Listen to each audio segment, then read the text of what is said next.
கிட்டத்தட்ட 50 மில்லியன் சீன மக்களை கொன்று குவித்த மாவோவின் கிரேட் லீப் ஃபார்வர்ட் திட்டம் தொடங்கப்பட்ட தினம் இன்று.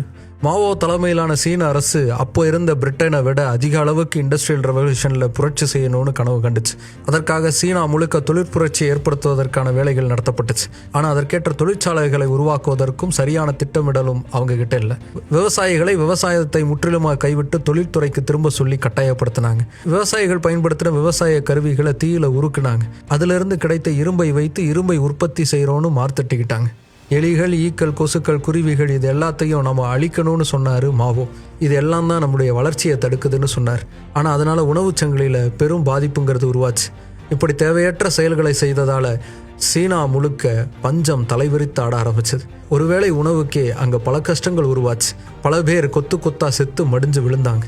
மாவோவின் இந்த திட்டமிடாத கேம்பெயினால் கிட்டத்தட்ட 50 மில்லியன் சீனர்கள் மரணத்தை தொட்டாங்க. அத்தனை பேருடைய உயிரிழப்புக்கு அப்புறமா தான் சீன அரசு இந்த திட்டம் தோல்வி அடைந்ததை ஒத்துக்கிட்டாங்க.